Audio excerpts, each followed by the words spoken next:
మొదటి పిలిపిలి కొరింథీయులకు పిలిపిలికి రాసిన పత్రిక మొదటి అధ్యాయము 3-6 వచనాల వరకు చదువుకుందాం. మొదటి మొదటి దినము నుండి ఇదివరకు సువార్త విషయములో మీరు నాతో పాలివారయుండుట చూచి, మీలో ఈ సత్క్రియను ఆరంభించిన వాడు యేసుక్రీస్తు దినము వరకు దాన్ని కొనసాగించుడని రూఢిగా నమ్ముచున్నాను. గనుక మీ అందరి నిమిత్తము నేను ప్రతి ప్రార్థనలో ఎల్లప్పుడూ సంతోషంతో ప్రార్థించుచు, నేను మిమ్మును జ్ఞాపకము చేసుకున్నప్పుడెల్లను నా దేవునికి కృతజ్ఞతాస్తుతులు చెల్లించుచున్నాను. నా చాలు. బంధకముల యందు చాలు. చాలు. చాలు. మొదటి 3-6 వచనాలు ఉన్న భాగాన్ని మనం చూస్తా ఉన్నాం. నూతన నూతన నిబంధనలో లేక కృపా కాలములో క్రైస్తవ పరిచర్యకు ఒక గొప్ప పునాది వేసిన దేవుని సేవకుడైన పౌలు మాటలు మనం వింటా ఉన్నాం. అది కూడా ఒక సంఘాన్ని గురించి ఆయన రాస్తూ ఉన్న మాటలు బట్టి మనము చూస్తా ఉన్నాం. యేసు ప్రభువారి యొక్క రక్షణ కార్యము అన్య జనాంగాలకు, ముఖ్యంగా భూదిగంతాలకు వెళ్ళటానికి ఒక ప్రచండమైన పునాది వేసిన పౌలు లాంటి భక్తుని జీవితంలో, అది కూడా ఆయన జీవిత చరమాంకంలో రాస్తున్న చరపత్రికలలో మొదటి పత్రిక అయిన ఫిలిప్పీ సంఘానికి ఆయన ఉద్దేశించి రాస్తున్న మాటలను మనము చూస్తా ఉన్నాం. అక్కడ ఆయన మాట్లాడిన మాటలు మనము చూస్తా ఉంటే, ఒక్కొక్క మాట మనము జ్ఞాపకం చేసుకుంటూ ఉంటే, మొదటి దినము నుండి ఇది వరకు అంటే ఫస్ట్ డే నుంచి ఇప్పటి వరకు, అంటే ఆయన యొక్క మిషనరీ యాత్రలో, రెండవ మిషనరీ యాత్రలో ఐరోపా ఖండానికి మరి లూదియా మొదటిగా మరి విశ్వసించిన ఆ సమయం నుంచి ఇప్పటి వరకు, ఎప్పటి వరకు అంటే ఆయన జైల్లో ఉన్న సమయం వరకు సువార్త విషయంలో మీరు నాతో పాలివారయుండుట చూసి, మీరు ఎప్పుడు కూడా నాతో పార్ట్నర్‌షిప్‌గా ఉన్నారు. నాతో జత పనివారుగా ఉన్నారు. నాతో మీరు సహచరులుగా ఉన్నారు అని వారి గురించి జ్ఞాపకం చేస్తూ, మీలో ఈ సత్క్రియ ప్రారంభించిన వాడు యేసుక్రీస్తు దినము వరకు దాన్ని కొనసాగించునని రూఢిగా నమ్ముచున్నాను. గనుక మీ అందరి నిమిత్తము నేను చేయు ప్రార్థనలలో ఎల్లప్పుడూను సంతోషముతో ప్రార్థన చేయుచు, నేను మిమ్మల్ని జ్ఞాపకం చేసుకున్నప్పుడెల్లా నా దేవునికి కృతజ్ఞతాస్తుతులు చెల్లిస్తూ ఉన్నాను. వీరి గురించి పౌలు ప్రార్థన చేస్తూ ఉన్నప్పుడల్లా సంతోషంతో ప్రార్థన చేస్తూ ఉన్నాడంట. ఒక సంఘం గురించి లేదా ఒక వ్యక్తి గురించి, ఒక సంఘ కాపరి అయిన, లేక ఒక బోధకుడైనా, లేకుంటే దేవుని సేవకుడైనా, మరి దేవుడి చేత పంపించబడిన ఒక మిషనరీ అయినా ప్రార్థన చేయటానికి కారణము అక్కడ చెప్తూ ఉన్నాడు. నేను మిమ్మల్ని జ్ఞాపకం చేసుకున్నప్పుడెల్లా, నేను ఎల్లప్పుడూ మీ కొరకు జాయ్‌ఫుల్‌గా మీ కొరకు నేను ప్రార్థన చేస్తూ ఉన్నాను. ఎప్పుడైనా ఆయనకి ఫిలిప్పీ సంఘం గుర్తొచ్చిందనుకోండి, ఆయన ఏం చేస్తూ ఉన్నాడంట? దేవునికి కృతజ్ఞతాస్తుతులు చెల్లిస్తూ ఉన్నాడు. సో, ఆయన యొక్క ఆశ ఏమిటంటే, మొదటి దినం నుంచి ఏదైతే వారు కలిగి ఉన్నారో, మొదటి దినం నుంచి ఏదైతే వారు కలిగి ఉన్నారో, దాన్ని చివరి దినం వరకు కొనసాగించాలని. ఎవరైనా మనము చెప్పిన పని వెంటనే చేసేవారిని మనము వారికి ఇంకొంచెం పని జెప్తాం. సో, ఆ రిసిప్టివ్‌నెస్ ఉన్నప్పుడు ఇంకొంచెం పని యాడ్ చేస్తాం. అలా గాకుండా ఆ రిసిప్టివ్‌నెస్ లేకుండా చెప్పిన పనే చేయకుండా అలాగే ఉన్నారనుకోండి, వారికి మనం పని చెప్పం. కానీ ఈ ఫిలిప్పీ సంఘం ఎలా ఉండిందంట, ఒక ప్రభంజనమైన పరిచర్యకు ఒక పెద్ద పునాది రాయిగా ఈ ఫిలిప్పీ సంఘం నిలిచింది. ఆ రెండవ మిషనరీ యాత్ర ప్రారంభించినప్పుడు ఎప్పుడైతే ఆ ప్రాంతంలో, ఆ తీర ప్రాంతంలో లూదియాను వారు కలుసుకున్నారో, లూదియా యొక్క హృదయాన్ని దేవుడు తెరిచాడో, తను ఒక్కటే మాట ఉంది. అయ్యా! మీరు నా ఇంటికి వచ్చి భోజనం చేయాలి. నా ఇంటికి వచ్చి మీరు ఉండాలి. నేను యోగ్యమైన రాలిదాలుగా మీరు ఎంచినట్లయితే మా ఇంటికి రావాలి అని తను ఆహ్వానించింది. ఇంటికి పౌలు, శీల వెళ్లారు. సువార్తికులు వెళ్లారు. ఆ ప్రాంతమంతా, ఆ కుటుంబమంతా రక్షింపబడింది. మొట్టమొదటిగా యూరోప్‌లో సంఘము స్థాపించబడింది. సంఘము స్థాపించబడిన ఆ కొద్ది దినాల్లోనే భయంకరమైన శ్రమను వారు ఎదుర్కొన్నారు. ఆ ప్రాంతమంతా సువార్త ప్రకటిస్తూ ఉంటే, మరి ఎవరైతే నమ్మారో వారు కూడా పౌలుతో పాటు సువార్త ప్రకటిస్తూ ఉంటే, అక్కడున్న వారందరూ కూడా తీసుకువెళ్ళి పౌలుని, శీలాను జైల్లో పెట్టారు. మనందరికీ తెలుసు. ఆ జైలరు ఆ జైల్‌లో పెట్టినప్పుడు అక్కడ పెద్ద భూకంపం వచ్చినప్పుడు, వాళ్ళందరూ పాటలు పాడుతూ ఉన్నప్పుడు భూకంపం వచ్చి, మరి అక్కడున్న ఖైదీలందరూ తప్పించుకుంటారేమోనని జైలర్ ఆత్మహత్య చేసుకుంటూ ఉంటే, చేసుకోవడానికి ప్రయత్నిస్తూ ఉంటే పౌలు ఆపిన విషయాన్ని మనం చూస్తాం. సో, ఆనాడు ప్రారంభించబడిన ఆ సంఘము పౌలు యొక్క సువార్త పరిచర్యలో వారు ప్రతిదినము పౌలుతో కలిసి వారు నడుస్తా ఉన్నారు.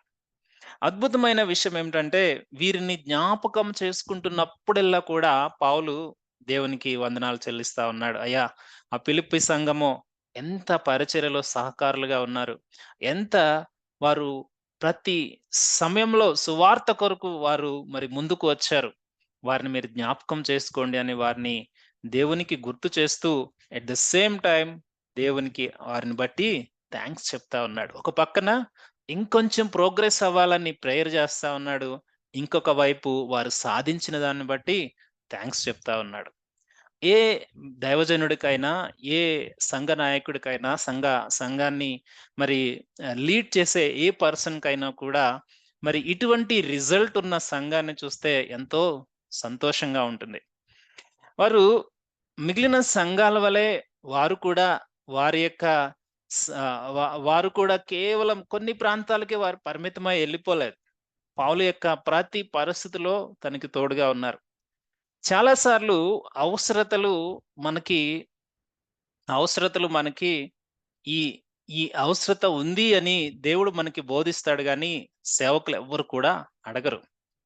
జాగ్రత్తగా గమనిద్దాం. గత వారం మనం విన్నాం. ఎలీషా ఆ ప్రాంతానికి వెళ్ళినప్పుడు షునేమిరాలు అవసరాన్ని గ్రహించి తనకు ఒక మరి తన ఇంటికి రమ్మని బలవంతం చేసి తనకు ఒక రూమ్‌ని సిద్ధపరిచిన విషయాన్ని మనం చూస్తాం.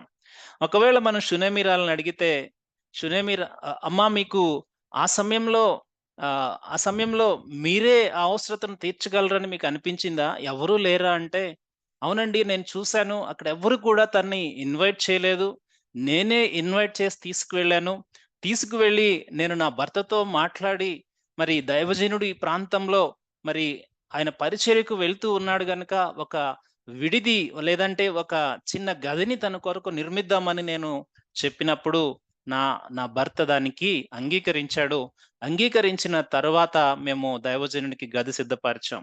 సో, మీరు దైవజనుడికి గది సిద్ధపరచడానికి ఎంత కష్టపడ్డారు అని అడిగితే తను చెప్తది, మేమేమి అంత కష్టపడలేదండి.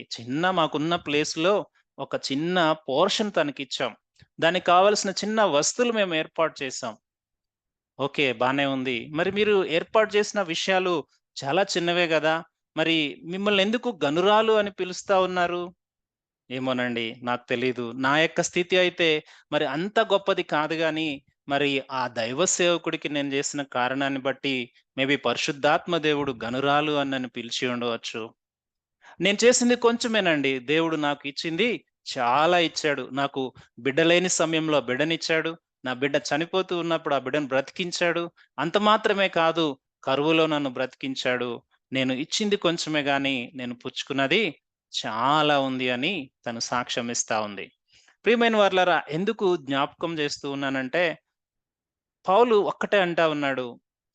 సువార్త ప్రారంభించిన దినము నుండి, మీ దగ్గరకు సువార్త వచ్చిన దినము నుండి, మీ యొక్క రిసెప్టివ్‌నెస్ ఎలా ఉండిందంటే, ఇది దేవుని పరిచర్య యొక్క అవసరతను మీరు గ్రహించి, మీరు నాతో పాలువారై ఉన్నారు. ఎట్లా పాలువారై ఉన్నారంటే, మొదటి దినం నుండి చివరి దినం వరకు, ఇప్పుడు నా యొక్క పరిచర్య తుది ముట్టించే పరిచర్యలో నేను ఉన్నాను. లేదా ఆల్‌మోస్ట్ నేను జైల్‌లో ఉన్నాను. ఇంక నన్ను తీసుకువెళ్ళి మరణ శిక్షకు అప్పగిస్తారని తెలుసు. అయినప్పటికీ మీరు నాతో ఇప్పటికీ పాలువారులై ఉన్నారు. ఎందుకంటే ఫిలిప్పి సంఘము తరువాత ఆ యొక్క మిషనరీ యాత్రలో వారు ఒక్కొక్క సంఘము నిర్మించబడటానికి, ఒక్కొక్క సంఘము సువార్త ప్రకటించబడటానికి ఆ ప్రాంతాలన్నిటికీ కూడా వెన్నెముకగా వీరు నిలవబడ్డారు. ప్రతి అవసరతను గ్రహించారు. ఈయన నిజమైన దైవ సేవకుడని ఆనాడు షునేమిరాలు ఎలా గ్రహించిందో, ఈ ఫిలిప్పి సంఘము కూడా అట్టి రీతిగానే మరి పౌలుని వారు గ్రహించారు. దేవుని పరిచర్య కొరకు ఈ వ్యక్తిని దేవుడు ఎన్నుకున్నాడు. సో, మనము మన వంతు తనకి సువార్త విషయంలో, ప్రేయర్ విషయంలో తనకు కావాల్సిన సపోర్ట్ మనం ఎక్స్‌టెండ్ చేద్దామని వారు నిలవబడ్డారు. ఎంతగా వారు నిలవబడ్డారంటే, కొరింథీ ప్రాంతానికి వెళ్ళటానికి, ఎఫెసీ ప్రాంతానికి వెళ్ళటానికి, తెస్సలోనిక ప్రాంతానికి వెళ్ళడానికి, బెరయ ప్రాంతానికి వెళ్ళటానికి, ఆసియాలో మిగిలిన ప్రాంతాలన్నిటికీ సువార్త వెళ్ళడానికి వారు వెన్నెముకగా నిలవబడ్డారు. అందుకే ఈ సంఘాన్ని బట్టి పౌలు ఏమంటాడంటే, మీరు మిమ్మల్ని జ్ఞాపకం చేసుకున్నప్పుడల్లా, ఒక మంచి పని చేస్తున్నప్పుడు జ్ఞాపకము తప్పకుండా వస్తారండి. ఎందుకంటే ఎలీషాకి జ్ఞాపకం వచ్చింది. కరువొచ్చినప్పుడు, అయ్యో! నాకొకప్పుడు నాకు చిన్న విడిదినిచ్చి, ఒక గదిని నాకు అమర్చి భోజనం పెట్టిందే, ఆ షునేమీరాలు కరువులో తను సఫర్ అవ్వొద్దు. వెంటనే తన హృదయము ఎవరైతే తనకు సహాయం చేశారో వారికి సహాయం చేయటానికి దేవుని యొక్క ప్రమేయం ఎలా ఉంటుందంటే, ఆ స్త్రీని 7 సంవత్సరాలు కరువులో నుంచి కాపాడాడు. స్త్రీని 7 సంవత్సరాలు కరువులో నుంచి కాపాడాడు. ప్రియమైన వారలారా, దేవునికి మనం చేసే ఆ యొక్క పరిచర్యను వాళ్ళు దైవజనులు దేవుణ్ణి స్తుతిస్తూ ఉన్నప్పుడు అది మనకెంతో ఆశీర్వాదకరం. ఇక్కడ పౌలు అంటా ఉన్నాడు, నేను జ్ఞాపకం చేసుకున్నప్పుడల్లా నా దేవునికి కృతజ్ఞతలు చెల్లిస్తా ఉన్నాను. ఈ ఫిలిప్పి సంఘానికి పార్ట్నర్ ఎవరయ్యా అంటే అపోస్తలుడైన పౌలు. జాగ్రత్తగా గమనిద్దాం. ఈ సంఘానికి ఒక పార్ట్నర్ ఉన్నారు. ఆ పార్ట్నర్ ఎవరయ్యా అంటే ఆయన వేరు వేరు ప్రాంతాల్లో సువార్తను తీసుకుని వెళ్లి వారందరినీ దేవుని వైపుకు నడిపించే ఒక పార్ట్నర్. సో సంఘానికైనా వ్యక్తిగా అయినా మనకు ఒక పార్ట్నర్ అంటే సహచరి, మనకు భాగస్వామి అయిన వ్యక్తి, పని చేసేవాళ్ళు లేదా మనము పని చేస్తుంటే మనకు సహచరులు ఉండాలి. ఎందుకంటే ఇద్దరు కలిసి వెళ్ళమని దేవుడు ఆయన వాక్యం ద్వారా సెలవిస్తూ ఉన్నాడు. ఎక్కడికి వెళ్ళినా కూడా ఇద్దరు ఉండాలి. ఇద్దరు ఉన్నప్పుడు ఒకరు కృంగిపోయినప్పుడు ఇంకొకరు లేవనెత్తుతారు. ఆహ్, ఒకరు బలహీనంగా ఉన్నప్పుడు ఇంకొకరు బలమును వారికి చేకూరుస్తారు. సో, ఒక ఫ్యామిలీ వ్యవస్థలోనైనా, సువార్త పరిచర్యలోనైనా, లేకుంటే దేవుని పరిచర్యలోనైనా పాలివారు అనేది చాలా ఇంపార్టెంట్. మనకు దూర ప్రాంతాల్లో సేవకులు పనిచేస్తా ఉన్నారు. వారితో మనము పాలివారముగా ఉన్నప్పుడు వారెప్పుడు కూడా మన గురించి ఆలోచన చేస్తారు. ఒక విషయాన్ని నేను చెప్తాను. సో, వ్యక్తిగతంగా మా యొక్క ఫ్యామిలీ తరపున ఉన్న మిషనరీ, తన పేరు శివకుమార్. ఒక్కోసారి మన మధ్యలోనికి వచ్చి ఉత్తరాఖండ్ పరిచర్య గురించి తను షేర్ చేశాడు. సో, తనతో ఎప్పుడు మాట్లాడుతూ ఉన్నా గాని, తను రెగ్యులర్‌గా నాకు కాల్ చేస్తూ ఉంటాడు. నేను తనకి కాల్ చేస్తూ ఉంటాను. తను ఒక మాట చెప్తాడు, "అన్న, మీరు నా కొరకు ప్రేయర్ చేస్తా ఉన్నారు. మీరు మా కొరకు సపోర్ట్ చేస్తా ఉన్నారు. గనుక ఈ ప్రాంతాలకు మేము వెళ్ళగలుగుతూ ఉన్నాం." ఒకసారి ఆయన గురించి నేను ఆ సమయంలో ఎక్కువగా ఆలోచన చేస్తా ఉన్నాను. అదే సమయంలో ఆయన ఒక కొండ ప్రాంతం నుంచి బయలుదేరి వస్తూ ఉన్నాడు. సో, ఆయన వస్తూ ఉన్నప్పుడు సడెన్‌గా ఆయనకి ఒక ఆవు ఎదురైంది. సో, ఆ ఆవును తప్పించే క్రమంలో తను ఎదరికి వెళ్లి చిన్న దెబ్బలతో తను పడిపోయాడు. కానీ తన పక్కనున్న ఇంకొక వ్యక్తి అదే ఆవుని తను ఢీకొట్టడం వల్ల తను ఎక్కువ ప్రమాదానికి గురయ్యాడు. తను చెప్తున్న సాక్ష్యం ఏమిటంటే, ఆ పర్టిక్యులర్ టైంలో ఎందుకో నాకు తెలీదు. నేను చాలా ఎక్కువ దెబ్బలతో నేను సఫర్ అవ్వాల్సింది. కానీ దేవుడు నన్ను చిన్నగా తను తప్పించేశాడు. నా నేననుకుంటా ఉన్నాను, నా కొరకు ప్రేయర్ చేసేవాళ్ళు ఉన్నారు అని చెప్పి తను జ్ఞాపకం చేసుకుంటూ ఉన్నాడు. సో, ఇప్పుడు మన ఒక విధంగా చెప్పాలి అంటే మనకు పార్ట్నర్ ఒక ప్రాంతంలో వర్క్ చేస్తా ఉన్నాడు. సువార్తను తీసుకువెళ్తూ ఉన్నాడు. అలాగూ ఒక చర్చ్‌కి, ఒక కుటుంబానికి, ఒక వ్యక్తికి పనిచేసే పార్ట్నర్స్‌ని మనము ఏర్పరచుకోవాలి. ఎందుకంటే దేవుని యొక్క సువార్తను విస్తరించడానికి. సో, మనము either we should be like a partner లేదా మనతో కొంతమందిని పార్ట్నర్స్‌ని మనము ఏర్పరచుకోవాలి. ఎందుకు అంటే దేవుని సువార్తను మనము వ్యాప్తి చేయటానికి. దేవుని సువార్తను మనము వ్యాప్తి చేసినప్పుడు అది మనకు ఆశీర్వాదకరం. అది మనకు బ్లెస్సింగ్. ఎంత బ్లెస్సింగ్ అంటే దాన్ని మనము ఈ లోకంలో ఉన్న దేనితో కూడా మనము దాన్ని పోల్చలేం. దేవుని దగ్గరకు వెళ్ళినప్పుడు మనకు ఆ విషయాలు దేవుడు మనకి బోధపరుస్తాడు. సో, ఈ ఫిలిప్పి సంఘము ఎంతగా నిలవబడిందంటే సువార్త విషయంలో నిలవబడింది. అలాగే శ్రమలు వచ్చినా కూడా నిలవబడింది. సో, చాలామంది మనం అనుకుంటాం దేవుని దగ్గరికి వస్తే మనకు శ్రమలేమి రావండి. మనకన్నీ ఆశీర్వాదాలే. మనకన్నీ కష్టాలు, మనకెన్ని ఏ విధమైన కష్టము రాగూడదు.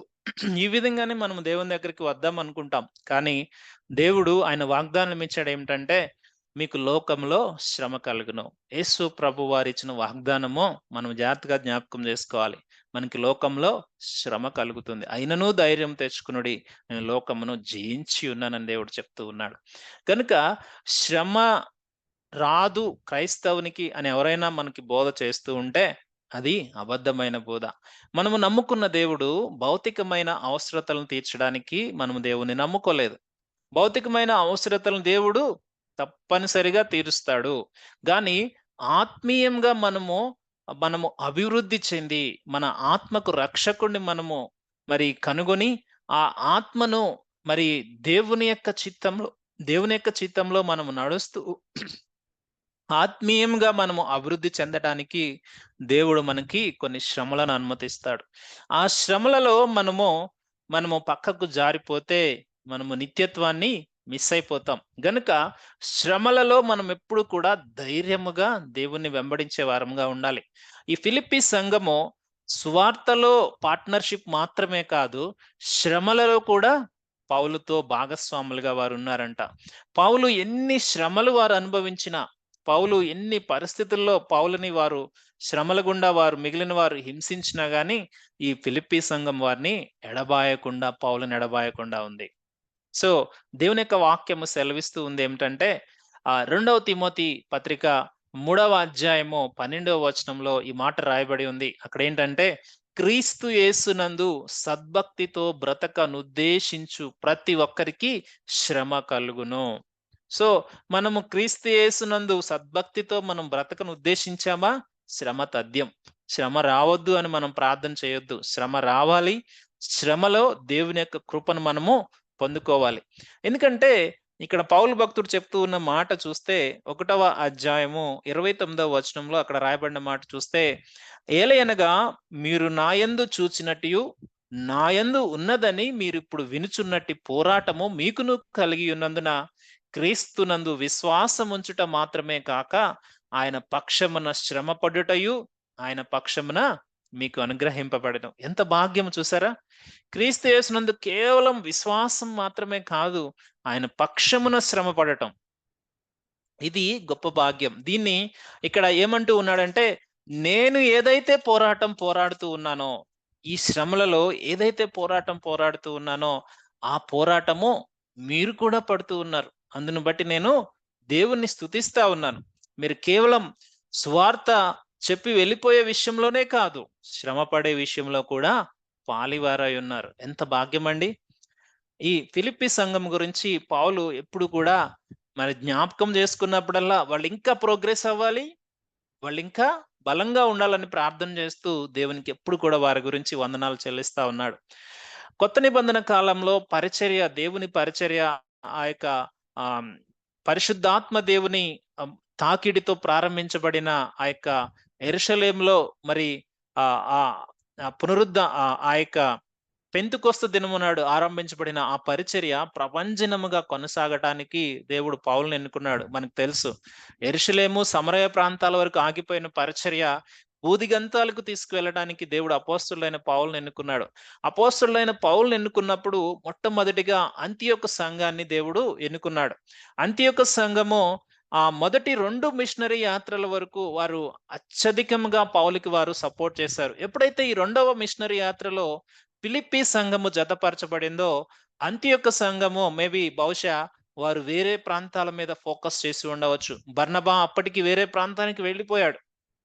ఈ 2వ మిషనరీ యాత్రలో పౌలు శీలను ఏర్పరచుకుని ఈ మాసిదోనియా ప్రాంతమైన ఫిలిప్పీ సంఘము, తర్వాత తెస్సలోనిక సంఘము, ఇలా వరుసగా ఆయన ఈ యొక్క ఆసియా ప్రాంతంలో ఆయన యూరోప్, ఆసియా ప్రాంతాల్లో వర్క్ చేస్తూ ఉన్నప్పుడు అంతియొక సంఘము వేరొక ప్రాంతం మీద వారు ఫోకస్ చేస్తూ ఉన్నారు. అంతియొక సంఘం తర్వాత అంత అత్యద్భుతముగా దేవుని పరిచర్యలో వాడబడిన సంఘం ఏదైనా ఉందంటే ఫిలిప్పీ సంఘమే. అందుకే పౌలు ఆ ఫిలిప్పీ సంఘాన్ని ఎప్పుడు ప్రత్యేకంగా ఆయన జ్ఞాపకం చేసుకుంటాడు. ఎప్పుడైనా దేవుని పరిచర్య కొరకు కలిసి వచ్చే వారిని బట్టి మనం ఎంతో సంతోషిస్తాం. ఎన్నిసార్లు చెప్పినా రాని వారిని బట్టి మనం ఏమంటాం? అంత రిసెప్టివ్‌గా వారిని మనము ఎంకరేజ్ చేయలేం. ఎందుకంటే ఒక్కసారి, 2 సార్లు మనము వారి కొరకు ప్రార్థన చేస్తాం, అడుగుతూ ఉంటాం. మరి ఒక్కసారి వారిని జాయిన్ అవ్వమనో, లేకుంటే ప్రేయర్ చేయమనో, లేకుంటే పరిచర్యలో పార్టిసిపేట్ చేయమనో మనం అడుగుతూ ఉంటాం. కానీ వారి యొక్క స్పందనను బట్టి మనము కూడా కొన్నిసార్లు వారిని నీరసించిపోతాం. బహుశా పౌలు యొక్క ఈ యొక్క మిషనరీ యాత్రలలో ఎక్కువ శాతము స్పందించిన వారు ఫిలిప్పీన్స్, అలాగే ఫిలిప్పి సంఘం. కొరింథీ సంఘం తెలుసు మనకి. కొరింథీ సంఘం ఎంత చెప్పినా గాని స్పందించని వారు. సో, పెద్ద సంఘము కొరింథీ సంఘము. కానీ వారు సువార్తకు అంత సపోర్టివ్‌గా వారు లేరు. కానీ ఫిలిప్పి సంఘం మాత్రం చాలా సపోర్టివ్‌గా ఉంది. ఆ మాటను ఇక్కడ భక్తుడు గుర్తు చేస్తూ ఉన్నాడు. ఒక్కసారి ఇప్పటి వరకు మనం చూసాం, వారు సువార్తలో పాలువారై ఉన్నారు. నెక్స్ట్ శ్రమలలో పాలువారై ఉన్నారు. శ్రమలు ఎప్పటి వరకు అంటే జైలుకు వెళ్ళినా కూడా ఆ ఫిలిప్పి సంఘము, పౌలుతో పాటు ఆ ఫిలిప్పి సంఘం ఉంది. మూడవదిగా వారు చూస్తే 4వ అధ్యాయము 15వ వచనం మనము చూస్తే చూడండి. ఫిలిప్పీలరా, సువార్తను నేను బోధింపనారంభించి మాసిదోనియాలో నుండి వచ్చినప్పుడు ఇచ్చు విషయంలోను పుచ్చుకొని విషయంలోను మీరు తప్ప మరి ఏ సంఘపు వారును నాతో పాలివారు కాలేదని మీకే తెలియను. ఇక్కడ అద్భుతమైన విషయం చెప్తా ఉన్నాడు. ఫిలిప్పి సంఘమా, మీకు తెలుసు మీరు ఎంత రీతిగా నాకు సపోర్ట్ చేస్తూ ఉన్నారో, ఇచ్చే విషయంలోను పుచ్చుకొని విషయంలోను మీరు తప్ప మరి ఏ సంఘపు వారు. ఇందాక మనం జ్ఞాపకం చేసుకున్నట్టుగా ఫిలిప్పి సంఘం లాగా, ఈ మోడల్ సంఘం లాగా ఏ సంఘము లేదని పౌలే సాక్ష్యం ఇస్తా ఉన్నాడు. చూడండి, ఇచ్చే విషయంలో పుచ్చుకొని విషయంలో వీరు ఇచ్చినది ఏమో మనకు తెలియదు, కానీ వారికున్న దాంట్లో వారు దేవుని పరిచర్యకు ఏ విధంగా సహాయపడ్డారో పౌలుకే తెలుసు. కానీ వారు ఇచ్చే విషయంలోనూ ఆశీర్వదింపబడ్డారు, పుచ్చుకొని విషయంలోనూ ఆశీర్వదింపబడ్డారు. ఇచ్చే విషయము ఒక విధమైతే, గివింగ్ ఒక పార్ట్ అయితే, పుచ్చుకునేది ఇంకొక పార్ట్. ఆ పుచ్చుకునేది ఏంటో తెలుసా? పౌలు యొక్క పరిచర్యలో బహుశా పౌలు రమారమి 1,00,000 మందిని దేవుని వైపు నడిపించాడు అనుకోండి. అందులో ఫిలిప్పి సంఘం యొక్క పాత్ర ద్వారా ఆ 1,00,000 మందిలో ఒక 60,000 మంది ఫిలిప్పి సంఘం సహకారం ద్వారా అయ్యుండొచ్చు. అంటే జస్ట్ అప్రాక్సిమేట్ గా చెప్తా ఉన్నాను నేను లెక్కలు. ఎందుకంటే మరి ఫిలిప్పి సంఘం కూడా పొందుకుంటుంది కదా. ఇచ్చిన ప్రతిదానికి దేవుడు వారిని ఆశీర్వదిస్తా ఉన్నాడు. అంటే వారి యొక్క వారి యొక్క ప్రయాసము, వారి యొక్క పార్టిసిపేషన్ పౌలుతో కలిసి నడుస్తూ ఉన్నప్పుడు దేవుడు అనేక మందిని ఆయన రాజ్యంలోనికి తీసుకొస్తా ఉన్నాడు. సో, ఇచ్చే విషయం కంటే పుచ్చుకునే విషయము ఎంతో గొప్పది వాళ్ళు తర్వాత తెలుసుకుంటారు.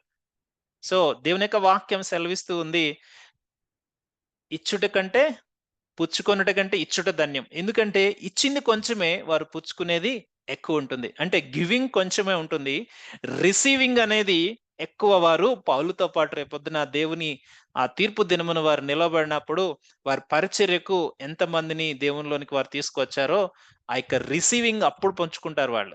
ఈ లోకంలో దేవుడు మనకిచ్చిన సమయంతో, దేవుడు మనకిచ్చిన ఆరోగ్యంతో, దేవుడు మనకిచ్చిన తలాంతులతో, దేవుడు మనకిచ్చిన ధనంతో మనము దేవుని యొక్క రాజ్యాన్ని మనము విస్తరించడానికి మన వంతు ప్రయత్నం మనము చేయగలిగితే మనం అక్కడ పుచ్చుకునేది చాలా ఎక్కువగా ఉంటుంది. కానీ ఈ విషయాన్ని ఫిలిప్పి సంఘము తీసుకున్న మాదిరి మిగిలిన సంఘాలు తీసుకోలేదంట. ఈ ఫిలిప్పి సంఘంలో దేవుని మాటకు విధేయత చూపించి, లేదా దేవుని యొక్క సువార్త వారి దగ్గరికి వచ్చినప్పుడు అద్భుతంగా రెస్పాండ్ అయిన వారు ఉన్నారు. చాలా చాలా సార్లు దేవుని యొక్క వాక్యాన్ని వినేసి అక్కడే వదిలివేసి వెళ్ళిపోయేవారు ఎంతో మంది ఉంటారు. కానీ దాన్ని పుచ్చుకొని, దాన్ని రిసీవ్ చేసుకుని, దాన్ని 30దంతులుగా, 60దంతులుగా, 100ంతులుగా ఫలింపు చేసుకునేవారు కొద్దిమంది మాత్రమే ఉంటారు. వారు దేవుని యొక్క కృపలో మంచి ఆశీర్వాదము వారు పొందుకుంటారు.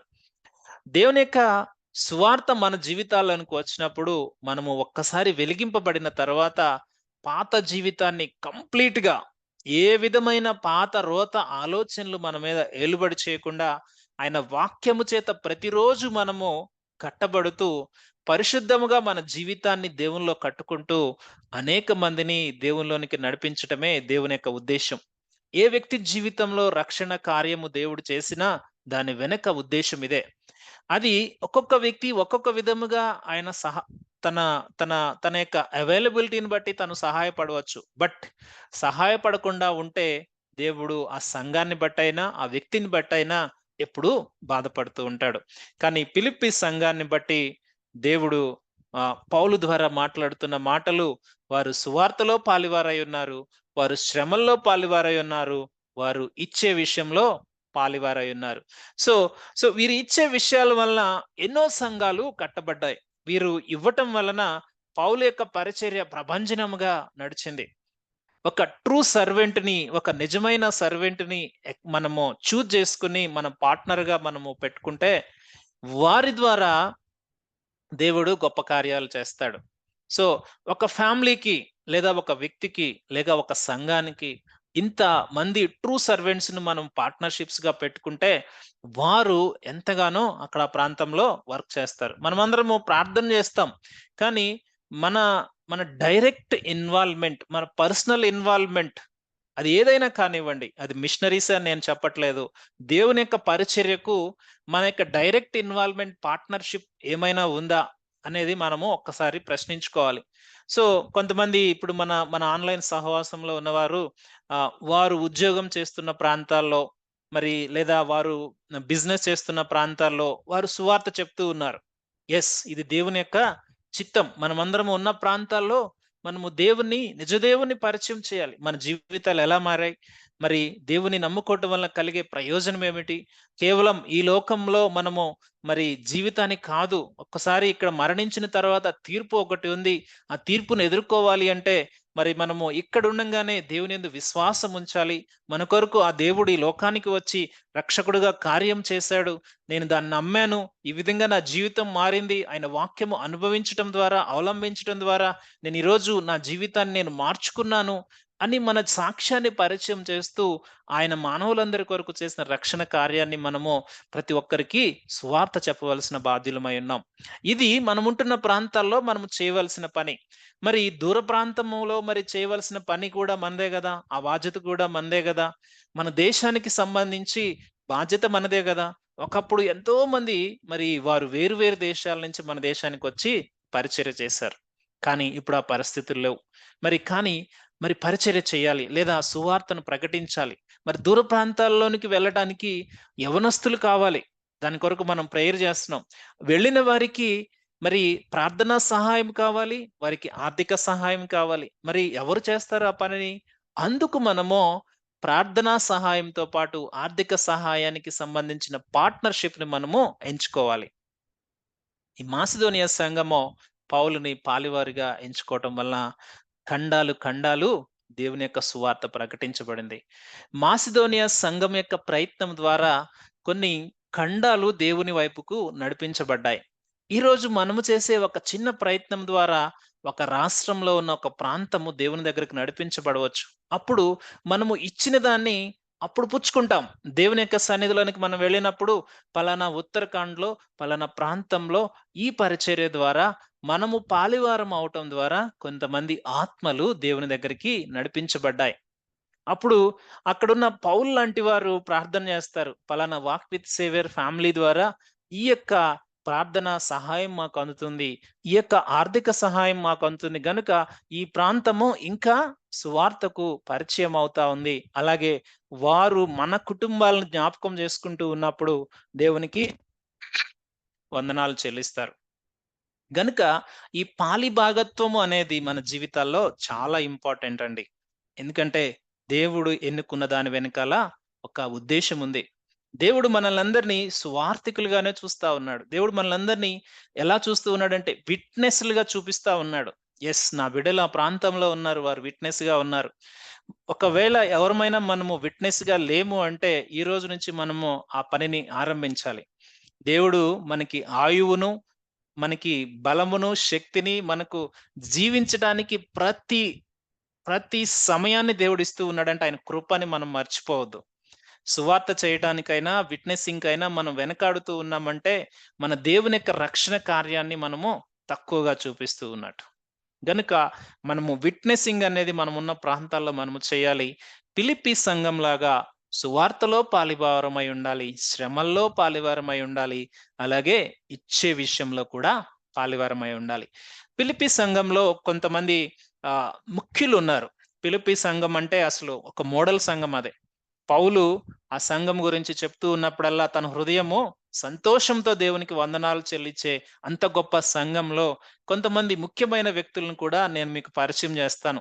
మనందరికీ తెలుసు ఫిలిప్పీ సంఘము ఆరంభము అవటానికి లేదా యూరప్ ప్రాంతంలో సువార్త ప్రకటించబడటానికి మొట్టమొదటి భూమిక నిర్వహించిన వ్యక్తి ఎవరో కాదు, లూదియా. ఆ వ్యక్తి గురించి మనము ఆలోచన చేస్తే ఆ వ్యక్తి ఎంత విశ్వాసం అంటే ఒక్కసారి దేవుని యొక్క సువార్తను అంగీకరించింది. యెస్! ఇది నిజం. దేవుడు నా కొరకు ప్రాణం పెట్టాడు. నా పాపాన్ని ఆయన సిలువలో ఆయన పరిహరించాడు. దీనికి నేను ఏ విధమైన వెల చెల్లించలేను. కానీ నేను దేవుని కొరకు నమ్మకమైన సాక్షిగా ఉంటానని ఒక్క తీర్మానం చేసుకుందండి. తను చేసుకున్న ఆ ఒక్క తీర్మానము ఆ ఖండంలో ఒక ప్రభంజనం సృష్టించిందని చెప్పవచ్చు. తను గనుక ఆ నిర్ణయం ఆ రోజు తను తీసుకోకపోతే వేరే వారి ద్వారా దేవుడు సువార్త వ్యాప్తి అయితే అవుతది. ఒక మిషనరీ ఈ విధంగా అంటాడు. ఒకవేళ నువ్వు రాకపోయినా, లేకుంటే నేను రాకపోయినా, God is not lacking anything for his work. ఆయన పని కొరకు ఆయనకి ఏది కొదువలేదు. కానీ అవసరత మనకు చూపిస్తా ఉన్నప్పుడు, తను గ్రహించింది. నేను తెలుసుకున్నాను. నా కుటుంబం తెలుసుకోవాలి. ఈ ప్రాంతం తెలుసుకోవాలి. ఇదే ఆశ తనకి. ఏమంటుందో చూడండి. అపోస్తల కార్యము 16వ అధ్యాయం ఒకసారి చూద్దామా? పౌలుతో ఏమంటుందో చూడండి. తను ఎప్పుడైతే దేవుని అంగీకరించిందో ఒక మాట అంటూ ఉంది చూడండి. అపోస్తల కార్యము 16వ అధ్యాయము ఒకసారి మనం చూద్దాం. 14వ వచనం. అప్పుడు లూదియా అను దైవభక్తి గల ఒక స్త్రీ వినుచుండెను. ఆమె ఊదా రంగు పొడినమ్ము తుయితర పట్టణస్తురాలు. ప్రభు ఆమె హృదయం తెరచెను గనుక పౌలు చెప్పిన మాటలందు లక్ష్యముంచెను. ఆమెయు ఆమె ఇంటి వారందరూ బాప్తిస్మం పొందినప్పుడు ఆమె, నేను ప్రభువునందు విశ్వాసము గలదాన్ని మీరు ఎంచితే నా ఇంటికి వచ్చి ఉండుడని వేడుకొని మమ్మను బలవంతం చేశాను. ఒక్కటే మాట అంటూ ఉంది. అయ్యా, మీరు నాకు సువార్త చెప్పారు. నేను ఆ దేవుని నిజరక్షకునిగా అంగీకరించాను. నా కుటుంబం అంతా రక్షింపబడింది. ఇప్పుడు నా కుటుంబంలో దేవుని సన్నిధి కావాలి. నా కుటుంబంలో ఆరాధన ఆరంభించండి. తద్వారా ఈ ప్రాంతమంతా దేవుని తెలుసుకుంటారు. అదండి మొట్టమొదటి డెసిషన్. అది సువార్తలో పాలిభాగత్వం అంటే. సో, అప్పటి నుంచి మొదలైంది ఆ ప్రభంజనం. తర్వాత జైలు, శ్రమలు ఏది ఎదురైనా కూడా ఫిలిప్పీ సంఘము వెనుతిరిగి చూడలేదు. తన యొక్క ఆరంభము అది ఎంత ఆరంభం అంటే తుదవరకు అంత ఆసక్తితో ఆ సంఘము నిలవబడటానికి మరి దేవుడు కృప చూపాడు. ఎంతో మంది ఆ సమయంలో మరి దేవుని యొక్క సువార్తను విని వారందరూ కూడా అంగీకరించి వారు మరలా సువార్థికులుగా మారిపోయారు. ఇది గదా అద్భుతం. ఒక వ్యక్తి దేవుని నమ్ముకుని ఆ నిజ దేవుణ్ణి మరలా ప్రచురించటమే గొప్ప అద్భుతం. సో, వారందరూ ఆ ప్రాంతంలో పరిచర్య చేస్తూ ఉన్నప్పుడు, ఒక ప్రచండమైన పరిశుద్ధాత్మ దేవుని తాకిడి ఆ యూరోప్ ప్రాంతమంతా తాకి, ఆసియా ప్రాంతానికి అది వెళుతూ ఉంది. దీనంతటి వెనుక వెన్నెముకలాగా ఫిలిప్పీ సంఘం నిలవబడింది. ఈ ఫిలిప్పీ సంఘంలో మొట్టమొదటిగా మనం జ్ఞాపకం చేసుకోవాల్సింది లూదియా. లూదియా తర్వాత ఇంకొక ఇద్దరు స్త్రీలున్నారంట. ఆ స్త్రీలను గురించి కూడా ఇక్కడ ఫిలిప్పీలకు రాసిన పత్రికలో ఒక మాట జ్ఞాపకం చేస్తాడు చూడండి. 4వ అధ్యాయము ఫిలిప్పీలకు రాసిన పత్రిక 4వ అధ్యాయము 2వ వచనం నేను చదువుతా ఉన్నాను. ప్రభువునందు ఏక మనస్సు కలవారై ఉండుడని యువోదియాను సుంటికేనును బతిమాలుకొనుచున్నాను. అవును, నిజమైన సహకారి ఆ స్త్రీలు. క్లెమెంతోతోనూ నా ఇతర సహకారులతోనూ సువార్త పనిలో నాతో కూడా ప్రయాసపడిన వారు గనుక వారికి సహాయము చేయమని నిన్ను వేడుకొనుచున్నాను. ఆ సహకారుల పేరులు జీవ గ్రంథమందు రాయబడి ఉన్నాయి. ఇంకొక ఇద్దరు స్త్రీలను గురించి ఇక్కడ ప్రస్తావన చేస్తూ ఉన్నాడు. ఆ ఇద్దరు స్త్రీలు ఎప్పుడైతే ఇక ఫిలిప్పీ సంఘంలో సువార్త ఆరంభించబడిందో వారు కూడా సువార్తలో పాలిభాగవారయ్యారు. సో, దేవుని నమ్ముకున్నారు. వారు ఎంతో అద్భుతముగా దేవుని కొరకు పనిచేస్తూ ఉన్నారు. కానీ వారి మధ్యలో ఒక డిసగ్రీమెంట్స్ వస్తా ఉన్నాయంట. ఈ ఫిలిప్పీ సంఘము ఎంత మోడల్ సంఘమో, ఆ మోడల్ సంఘంలో కూడా కొన్ని డిసగ్రీమెంట్స్ వస్తాయి. వస్తాయా రావా చెప్పండి? పరిచర్యలో వెళ్తూ ఉన్నప్పుడు కొన్నిసార్లు నేను నా యొక్క ఒపీనియన్ ప్రకారం నేను ఇటు వెళ్తా అంటాను. ఇంకొకళ్ళు ఇటు వెళ్తానంటారు. బట్ ఏక మనస్సు మనం కలిగి ఉన్నప్పుడు సువార్తను లేదా ఈ మాటను గమనిద్దాం. ఒక దేవుని పని కొరకు కలిసి వచ్చిన సహోదరులు ఏక మనస్సుతో ఒక పర్పస్‌తో వెళ్ళినప్పుడు మాత్రమే పర్పస్ అచీవ్ అవుతది. లేదంటే సాతాను ఐకమత్యం మీద దెబ్బ కొడతాడు. ఇక్కడ పౌలుకి ఆ విషయం ఎవరో చెప్పారు. పౌలు అప్పటికి జైల్‌లో ఉన్నాడు. పౌలుకి ఆ సమాచారం వచ్చింది. అయ్యా, బాగా మెయిన్ లీడర్స్‌గా ఉన్న వీళ్ళిద్దరి మధ్యలో కొంచెం ఐక్యత తగ్గిపోయిందయ్యా. అప్పుడు పౌలంటా ఉన్నాడు, ప్రభువునందు నేను వారిని బతిమాలుకుంటా ఉన్నానేంటంటే, వారు వారు ఏక మనస్సు కలవారై ఉండాలని జెప్పేసి నేను కోరుకుంటా ఉన్నాను. సో, ఐకమత్యం అనేది సువార్త బోధిస్తున్న మనందరి మధ్యలో, లేకుంటే సువార్త కొరకు దేవుడు మనల్ని ఎన్నుకున్న వారి మధ్యలో ఈరోజు సంఘాల మధ్యలో ఐక్యత కరువైంది. కుటుంబాల మధ్యలో ఐక్యత కరువైంది. ముఖ్యంగా ఆహ్, ప్రార్థన మెంబర్స్ మధ్యన ఐక్యత కరువైపోయింది. ఏదో ఒక రీజన్, లోకపరమైన రీజన్ పట్టుకొని మనము ఆధ్యాత్మికమైన జర్నీని మనం ఫుల్ స్టాప్ పెట్టుకోవద్దు. దేవుడు ఒక పర్పస్ మనకిచ్చాడు. ఏందంటే మనము సువార్తను బోధించే వారికి మనము ఫిలిప్పీ సంఘంలాగా వెన్నెముకలాగా ఉండాలి. సువార్తను బోధించే వారి పక్షాన వారు శ్రమలలో ఉన్నప్పుడు వారిని ఆదరించే వారంగా ఉండాలి. లేదా మనము సువార్తను అనేక ప్రాంతాలకు తీసుకువెళ్ళడానికి మనం వారికి సపోర్టర్స్‌గా ఉండాలి.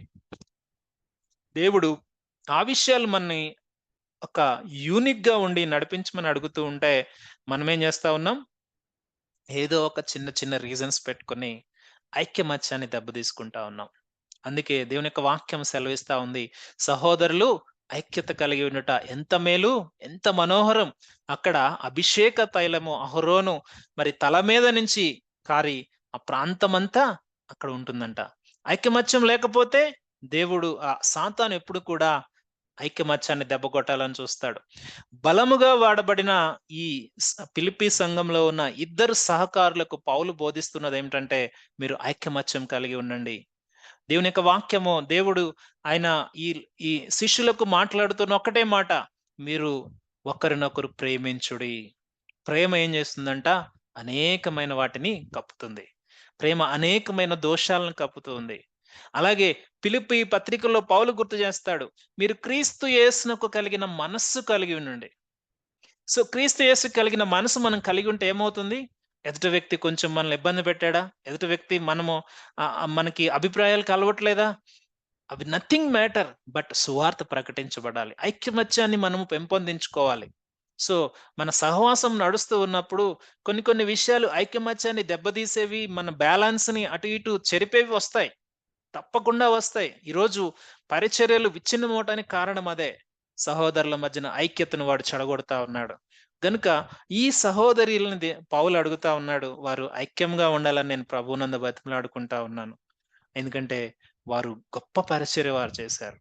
ఈరోజు గొప్ప పరిచర్య చేస్తున్న వారు అందరూ కలవని కారణాన్ని బట్టి ఈరోజు సాతాను రెచ్చిపోతా ఉన్నాడు. ఇంకా వెళ్ళని ప్రాంతాలకు సువార్త వెళ్ళట్లేదు. కలవని కారణం బట్టి కేవలం ఆ వ్యక్తి చేసే ప్రార్థన నాకు నచ్చదండి. ఆ వ్యక్తి మాట్లాడే మాటలు నాకు నచ్చవండి. ఆ వ్యక్తి అలా ఉన్నాడండి. ఇలా మనము రీజన్స్ చెప్పుకుంటూ పోతే సహవాసం అంట కోరుకుంటే సహవాసం అంట. కోరుకోకపోతే సహవాసం లేదు. ప్రార్థనలో జాయిన్ అవ్వాలనుకుంటే జాయిన్ అవుతాం. అది మనకు దేవుడు ఆ స్వేచ్ఛనిచ్చాడు. కానీ ఆ స్వేచ్ఛను హరించినప్పుడు దేవుడంటాడు, యవ్వనురాల యవ్వనస్తుర ఆహ్, యువకులారా మీకు నేను స్వేచ్ఛ ఇచ్చాను. కానీ మీరు చేసే ప్రతిదీ కూడా నేను లెక్కలోకి తెస్తానంటాడు. అలాగే మనము తీసుకునే ప్రతి స్టెప్పు సువార్తకు పాలిభాగత్వం దేవుడు మనకిచ్చినప్పుడు దాని నుంచి విడిపోవాలని పక్కకు వెళ్ళిపోతే దేవుడు దానికి లెక్క అడుగుతాడు. మన మన గ్రూప్ ద్వారా లేకుంటే మన సహవాసం ద్వారా సువార్త ప్రకటించబడాలని దేవుడు ఆశపడుతూ ఉంటే పక్కకు వెళ్ళిపోతే గనుక దేవుడు దాన్ని లెక్కలోకి తీసుకొస్తాడు. సో దేవునికి స్తోత్రం. మన గ్రూప్‌లో ఏ ఒక్కరు కూడా పేరు ద్వారా మహిమపరచబడటానికి వీల్లేదు. ఏది జరిగినా గ్రూప్ ద్వారా దేవుడు మహిమపరచబడాలి. అట్టి విధమైన ప్రిన్సిపల్స్‌తో మనం వెళ్తా ఉన్నాం. ఎవరిని మనము కించపరచడానికి కాదు. ఏ సంఘాన్ని కించపరచడానికి కాదు. ఏ వ్యక్తిని కించపరచడానికి కాదు. మనం పరిచర్య చేస్తా ఉన్నది నా దేశము దేవుని రక్షణ చూడాలి. నా దేశంలో తెలియని ప్రాంతాలకి దేవుని రక్షణ వెళ్ళాలి. దాని కొరకు మనం కలుస్తా ఉన్నాం. దాని కొరకు మనం ప్రార్థన చేస్తా ఉన్నాం. సో దేవుడు అట్టి ఐక్యమత్యాన్ని మన గ్రూప్‌లో ఆయన బలపరచాలని మనం మరొకసారి ప్రభువును కోరుకుందాం. సో మనము లూదియాను చూసాం. అలాగే యువదియాను, అలాగే సుంటుకేనును చూసాం. సో అద్భుతమైన సాక్ష్యాలు. చివరిగా ఒక వ్యక్తి యొక్క సాక్ష్యాన్ని కూడా మనం చూద్దాం. ఇదే ఫిలిప్పీలకు రాసిన పత్రికలో ఒక వ్యక్తి ఉన్నాడు. ఆ వ్యక్తి గురించి పౌలు చెప్తూ ఉన్నాడు చూడండి. 2వ అధ్యాయము 25వ వచనం చూద్దామా? మరియు నా సహోదరుడును, జతపనివాడును, నా తోడి యోధుడును, మీ దూతయు, నా అవసరమునకు ఉపచరించిన వాడునైన ఎపఫ్రొదితును మీ యొద్దకు పంపుట అగత్యమని అనుకుంటుని. ఈ వ్యక్తి పేరు ఎపఫ్రొదితు. ఈయన ఫిలిప్పీ సంఘంలో ఒక అద్భుతమైన సహకారుడుగా ఈ వ్యక్తి ఉన్నాడు. గొప్ప ఎంత గొప్ప ఈ జీలు కలిగిన వ్యక్తి అంటే, ఈ ఎపఫ్రొదితు అనే పేరు యాక్చువల్‌గా అదొక దేవత పేరు. కానీ తన పేరు మారలేదు గానీ, తన జీవితం మారిపోయింది. ఒకప్పుడు దేవత పేరు పెట్టుకుని దేవతలను ఆరాధించే మరి ఆ వ్యక్తి ఈరోజు తన జీవితాన్ని దేవుడికిచ్చాడు. ఈ ఎపఫ్రోదితు ఎవరంటే పౌలుకి రిలేటివ్ అయిన సహోదరుడే. ఇక్కడ మాట్లాడుతున్నది ఆత్మీయమైన అర్థం కాదు. అది మరి వారి యొక్క రిలేషన్ పరంగా మాట్లాడుతా ఉన్నాడు. దేవతల పేరు పెట్టుకున్న ఆ వ్యక్తి దేవుణ్ణి అంగీకరించి ఇప్పుడు సువార్త పరిచర్యలో ఆ ఫిలిప్పీ సంఘంలో ఒక ముఖ్యమైన యోధుడిగా మారిపోయాడు. అక్కడ మాట్లాడుతున్న మాట చూడండి. మీ దూతయు నా తోడి యోధుడును జత పనివాడు నా అవసరమునకు ఉపచరించిన వాడు. ఒక్కొక్క మాట చెప్తూ ఉన్నాడు. హీఈస్ ఎ కోవర్కర్. ఏంటంటే ఒక గోల్ మీద మనం పనిచేస్తూ ఉన్నప్పుడు మనందరి గోల్ ఒక్కటే, సువార్త ప్రకటించబడాలి. ఒక ఆత్మ సువార్తను తెలుసుకుంటం ద్వారా నరకం నుంచి తప్పించబడతది. ఇది మన గోల్ అయ్యుండాలండి. ఈ గోల్ లేకుండా మనం పని చేస్తే కుదరదు. అందుకే కోవర్కర్ అనేది అక్కడే. కోవర్కర్ అని మనం ఎప్పుడంటాం? ఒక పని మీద కలిసి పనిచేసేవాళ్ళు. అవునా? సో, ఆ పని కొరకు సేమ్ గోల్ కొరకు పనిచేసే నా జత పనివాడు, అలాగే నా ఫెలోషిప్ సోల్జర్ అంటే నా తోటి యోధుడు ఈ శ్రమలన్నిట్లో కూడా తను నిలవబడ్డాడంట. ఏది జైల్లో పెట్టినా, తనని హింసించినా, కొట్టినా, ప్రమాదమైనా ఏదైనా గూడా పౌలు శ్రమలన్నిట్లో కూడా ఆయన కూడా తోటి పనివాడై ఉన్నాడు. తోటి యోధుడై ఉన్నాడు. అలాగే మీ దూతయు అంటే మీ మెసెంజర్ మీకు నేను సమాచారం ఇప్పుడు ఈ ఫిలిప్పీలకు రాసిన పత్రిక ఏదైతే ఉందో అది వారికి అందజేయాలి అంటే ఎపఫ్రోదితే. వాళ్ళ దగ్గర నుంచి ఇన్ఫర్మేషన్ తేవాలంటే ఎపఫ్రోదితే. అంటే ఈ సంఘమంతా ఫిలిప్ పౌలుని రీచ్ అవ్వడానికి దూర ప్రాంతంలో ఉన్న పౌలుని రీచ్ అవ్వడానికి మెసెంజర్‌ని ఎవరిని ఎంచుకున్నారు? ఎపఫ్రోదిత్. ఆ సమయాల్లో ప్రయాణం మనకి తెలుసు. ఈ సమయాలంటే ఫ్లైట్‌లేసుకొని వెళ్ళిపోతాం మనం ఒక ఖండం నుంచి ఒక ఖండంకి. ఆ సమయంలో ఒక ప్రాంతం నుంచి ఒక ప్రాంతంకి వెళ్ళాలంటే కొన్ని సముద్ర ప్రయాణాలు చేయాలి. కొన్ని అడవుల్లో నుంచి వెళ్ళాలి. కొన్ని భయంకరమైన ప్రమాదాల గుండా వారు వెళ్ళాలి. కానీ మెసెంజర్‌గా ఉన్నాడు. అలాగే మనం చూస్తే తనెలా ఉన్నాడో తెలుసా? నా అవసరమునకు ఉపచరించిన వాడు. అలాగే తన జీవితాన్ని త్యాగం చేయటానికి కూడా ఇష్టపడ్డాడు. ఏంటంటే తను ఒక రోగంతో సఫర్ అయ్యాడంట. తర్వాత విషయాలు అక్కడ రాస్తాడు. సో, ఆ రోగము తన్ని అటాక్ చేసినప్పుడు నిజంగా ఆల్‌మోస్ట్ డెడ్ పొజిషన్‌కి వెళ్ళిన వ్యక్తిని దేవుడు లేపాడు. పౌలు ఆ విషయాన్ని బట్టి అక్కడ మాట్లాడుతూ, నాకు దుఃఖం కలగకుండా దేవుడు మరలా నన్ను సంతోషంతో ఉంచాడు. ఆ వ్యక్తిని నేను మీ దగ్గరికి పంపిస్తా ఉన్నాను. ఎందుకంటే తను తన యొక్క మనస్సు చూడండి 29వ వచనంలో అంటాడు. నా ఎడల మీ ఉపచర్యలో ఉన్న కొదువను తీర్చుటకై అతడు తన ప్రాణమునైనను లక్ష్యపెట్టక క్రీస్తు యొక్క పని నిమిత్తము చావునకు సిద్ధముండెను. గనుక పూర్ణానందముతో ప్రభువునందు అతన్ని చేర్చుకొని అట్టి వారిని ఘనపరచుడి. ఎంత అద్భుతమైన సాక్ష్యం అండి. ప్రాణమును సైతం లక్ష్యపెట్టక. ఇదే అధ్యాయంలో మాట్లాడుతూ అంటాడు 2వ అధ్యాయంలో మీరు మీ మీ సొంత కార్యములను కాక క్రీస్తు కార్యములను కూడా, ప్రభు కార్యములను కూడా చూడండి. ఇది క్రీస్తునకు కలిగిన మనస్సు. ఈ వ్యక్తి అదే మాదిరిని అక్కడ చూపిస్తా ఉన్నాడు గదా! ఎపఫ్రోదితు. సో, ఫిలిప్పీ సంఘం అంటే ఆ సంఘంలో ఉన్న లీడర్స్, ఆ సంఘంలో ఉన్న శిష్యులు, ఆ సంఘంలో ఉన్న మరి ప్రతి ఒక్కరు కూడా ఎట్టి రీతిగా వారు దేవుని కొరకు సిద్ధపడ్డారో, దేవుని యొక్క పని కొరకు వారు ఎట్టి రీతిగా వారి జీవితాలను సాక్రిఫైస్ చేసుకున్నారో మనము చూస్తా ఉన్నాం. వారి పేర్లన్నీ జీవ గ్రంథంలో ఉన్నాయి. వారి పేర్లను దేవుడు పిలుస్తూ ఉన్నప్పుడు వారు పొందుకునే ఆ యొక్క బహుమానాలు ఎంత గొప్పగా ఉంటాయో చూస్తా ఉన్నారా ప్రియులారా చూసారా? ఎందుకంటే ఈయన ప్రాణాన్ని సైతం లక్ష్యపెట్టక ఆ దూర ప్రాంతాలకు వెళ్లి పౌలుకి ఉపచారం చేయడానికి సిద్ధపడ్డాడు. ఈరోజు దేవుడు మనల్ని అడుగుతా ఉన్నాడు. మనమేమి దూర ప్రాంతాలకు వెళ్లి మనల్ని డైరెక్ట్‌గా ఎళ్లి అక్కడ మిషనరీ వర్క్ చేయమని మనల్ని అడగట్లేదు కానీ, దేవుడు మనల్ని అడుగుతూ ఉన్నది ఒక్కటే. మన పాలిభాగత్వం మన పార్ట్నర్ ఎవరైనా ఉన్నారా దేశంలో? అంటే మనం వెళ్ళలేకపోతా ఉన్నాం. వెళ్ళేవారిని మనం ఎవరమైనా పార్ట్నర్‌గా పెంచుకున్నామా? ఎందుకు ఈ మాట చెప్తూ ఉన్నానంటే దేవుడు మనకి కొన్ని ఇచ్చినప్పుడు మనము దాన్ని భూమిలోనే దాచివేస్తే రేపొద్దున దేవుడు దాని లెక్క అడుగుతాడు. భూమిలోనే దాచివేయటం అంటే భౌతికమైన జీవితానికే దాన్ని దుర్వినియోగం చేయటం. నేను దుర్వినియోగం అన్న మాట ఎందుకు వాడుతూ ఉన్నానంటే దేవుడు మనకిచ్చిన తలాంతులు, దేవుడు మనకిచ్చిన సమయం, దేవుడు మనకిచ్చిన ధనము ఆయన పరిచర్య కొరకు కొంతైనా మనము ఇవ్వకపోతే దాని వలన అది దుర్వినియోగం అయిపోతది. ఎందుకంటే ఈ లోకంలోనే అది మట్టిలో కలిసిపోయే వాటికి మనం ఎక్కువగా శ్రమ పడతా ఉన్నాం. గత వారం చూసాం షూనేమీరాలు కొంత దేవుని పరిచర్య యొక్క అవసరతను తను చూసింది. తను పొందుకున్నది, తను వెచ్చించింది కొంచెమే. తను పొందుకున్నది ఎంతో పొందుకుంది. ఈరోజు మనం చూస్తా ఉన్నాం ఫిలిప్పీ సంఘము దేవుని పరిచర్య కొరకు మొదటి దినము నుంచి పాలివారై ఉన్నారు. క్రీస్తు యేసు దినము వరకు దాన్ని కొనసాగించునని రూఢిగా నమ్ముచు. ఆ సత్క్రియ అదండి. ఈ వాగ్దానాన్ని ఇష్టానుసారంగా వాడేసుకుంటా ఉంటాం. ఏమని వాడుకుంటామంటే, ఈ సత్క్రియను ఆరంభించిన వాడు క్రీస్తు దినం వరకు కొనసాగిస్తాడు. ఏంటా సత్క్రియ? సువార్త. అది మనం మర్చిపోతాం. మనము వాగ్దానాలను ఎలా పడితే అలా వాడుకుంటాం. దేవుడు దాన్ని బట్టి సంతోషించడు. దేవుడు మనల్ని పిలుచుకున్నది ఆశీర్వాదాలు ఇస్తారా? స్వస్థత ఇస్తారా? ఇది కాదు. అది ముందు ఆకర్షణ లేకుంటే దేవుడు ఆయన దగ్గరికి నడిపించటం కొరకు ఒక చిన్న సోపానమే గాని అదే జీవితం కాదు. ఎప్పుడు మరలా వచ్చి నాకు మళ్ళా అదే ఐస్ క్రీమ్ కావాలి, మళ్ళా అదే లాలీపాప్ కావాలి అంటే కుదరదు. దేవుని దగ్గరికి వచ్చి నేర్చుకోవాలి. దేవుని దగ్గరికి వచ్చి ఎదగాలి. దేవుని దగ్గరికి వచ్చి ఈ సంఘం గురించి చెప్తున్న మాటేంటో తెలుసా? శ్రమలలో ఉద్భవించింది. అంటే శ్రమల్లో పుట్టింది, శ్రమలను తట్టుకుంది, శ్రమల్లో ఎదిగింది, శ్రమల్లో సమర్పించుకుంది. 4 మాటలు. శ్రమల్లో పుట్టింది, శ్రమలను శ్రమల్లో ఎదిగింది, శ్రమల్లో శ్రమల్లో ఆహ్, శ్రమలను ఓర్చుకుంది, శ్రమల్లో సమర్పించుకుంది. అద్భుతమైన మాట కదా! శ్రమలలో దేవుడు మనల్ని పట్టుకున్నాడనుకుందాం. మనము నిలబడాలి. ఎందుకో తెలుసా? సువార్త మన జీవితాల ద్వారా వెళ్ళాలి. ఈరోజు మనము సమయాన్ని ఇంకా వృధా చేసుకుండవచ్చు కాక. బహుశా ఇటువంటి మాటలు మనకు బయట వినబడకపోవచ్చు కాక. కానీ దేవుడు గుర్తు చేస్తుందేంటంటే, ఫిలిప్పీ సంఘంలాగా వాక్ విత్ సేవియర్ ఫ్యామిలీ నిలవబడతదా? ఫిలిప్పీ సంఘంలాగా వ్యక్తిగతంగా మనం నిలవబడతామా? ఎపఫ్రోదితులాగా నిలవబడగలవా?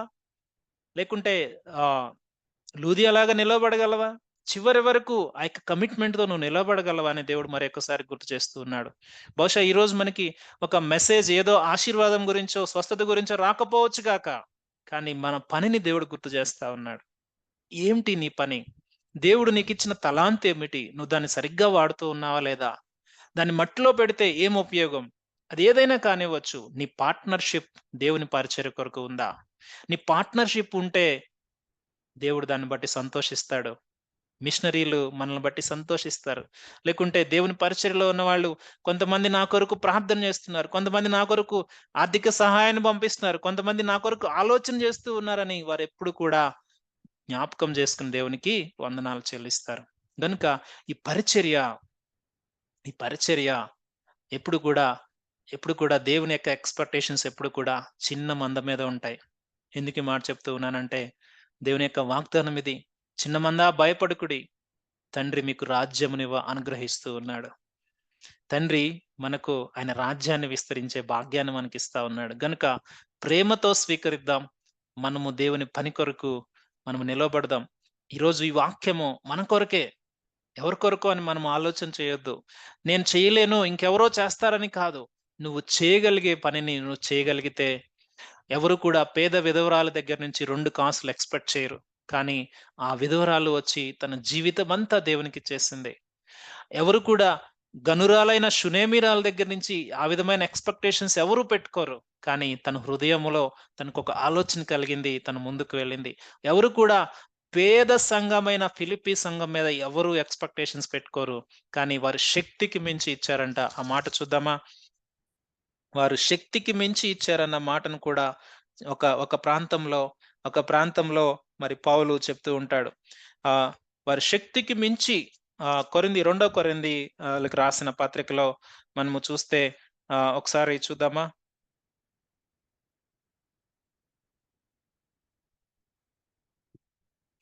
2 కొరింథీ 9వ వచనంలో అక్కడ రాయబడిన మాట 11వ అధ్యాయం 9వ వచనంలో, "మరియు నేను మీ యొద్ద ఉన్నప్పుడు నాకు అక్కర కలిగి ఉండగా, నేనెవ్వని మీదనైనను భారం మోపలేదు. మాసిదోనియా నుండి సహోదరులు వచ్చి నా అక్కరను తీర్చిరి. ప్రతి విషయంలో నేను మీకు భారముగా ఉండినను జాగ్రత్త పడితిని. ఇక ముందు కూడా జాగ్రత్త పడుదును." సో, ఒక ఒక ఒక దగ్గర పౌలు వారి గురించి చెప్తాడు. వారి శక్తికి మించి వారు పరిచర్య చేశారన్న విషయాన్ని పౌలు చెప్తాడు. ఆ విషయాన్ని మరి ప్రస్తుతం నాకు రిఫరెన్స్ దొరకట్లేదు గానీ, వీరి గురించి పౌలు చెప్తూ ఉన్నప్పుడు ఏమిటంటే చూడండి 18వ వచనం, 4 అధ్యాయం 18వ వచనం, ఫిలిప్పీయులకు రాసిన పత్రిక 4 అధ్యాయం 18వ వచనం. నాకు సమస్తమును సమృద్ధిగా కలిగి ఉన్నది. మీరు పంపిన వస్తువులను ఎపఫ్రొదితు వలన పుచ్చుకొని ఏమియు తక్కువ లేక ఉన్నాను. అవి మనోహరమైన సువాసనయు, దేవునికి ప్రీతికరమును, ఇష్టమును, యాగమునై ఉన్నవి కాగా, దేవుడు తన ఐశ్వర్యం చొప్పున క్రీస్తు యేసునందు మహిమలో మీ ప్రతి అవసరమును తీర్చును. ఈ ఎపఫ్రొదితు వల్ల, మెసెంజర్ వల్ల మరి పౌలుకి వారు మరి ఒక గిఫ్ట్ పంపించారు. ఆయన అవసరతలు వారు గుర్తించారు.